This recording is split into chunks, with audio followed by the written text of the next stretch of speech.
Жители Коми делятся своими новостями в сети, публикуют фотографии и видеозаписи. Где-то об истории родных мест вспоминают, а где-то на неудобства жалуются. Об этом мы узнали из соцсетей. О чем еще в эти дни говорит вся республика, знает моя коллега Виктория Денисова. На мгновение переместиться в прошлое предложил паблик «Мой Сыктывкар». Накануне здесь опубликовали фотографию сквера под Часами, что у бассейна. Сегодня в этом месте реконструкция идет полным ходом, а вот так оно выглядело 50 лет назад. В сети пишут, что прежде здесь был городской рынок. Местные и приезжие торговали молоком, яйцами, зеленью, семечками, а по краям от торговых рядов располагались магазинчики с посудой и продуктами. На кадрах двор по улице Весенний. Примечательна дорога. Несколько лет назад здесь буквально вылез люк, а рядом с ним впоследствии образовалась трещина.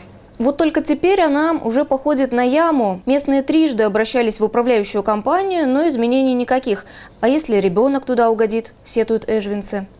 Дезинфекцию не проводят? Таким вопросом задаются пассажиры сыктывкарских маршруток. В паблике «Жесть Коми» обратили внимание на автобусы номер 15 и 17. В комментариях тему стали бурно обсуждать.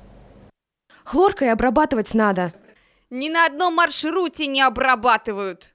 Вообще езжу постоянно в автобусах и очень грязно. И в 54-м, и в 18-м, и в 101-м, 108-м, ну и по городу тоже. В целом в автобусах грязно очень. Пыльно, в некоторых даже окна очень грязные. Тут же и комментарий от администрации. Ответ таков. Убираются ежедневно и по нескольку раз. Летом сложнее. Пыль попадает не только через двери, но и через окна, а в жару они постоянно открыты. Отсюда и впечатление, будто уборку вовсе не проводили. Потому встал вопрос о дополнительной обработке салона, скажем, в обеденное время. Уютно, но грустно. Так в сети характеризовали поселок Цементнозаводский, что неподалеку от Воркуты.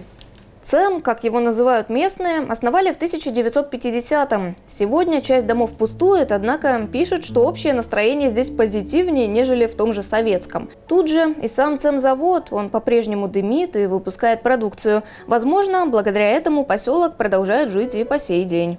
Но мы ждем ваших сообщений в группе телеканала Юрган ВКонтакте, чтобы поделиться ими со всей республикой.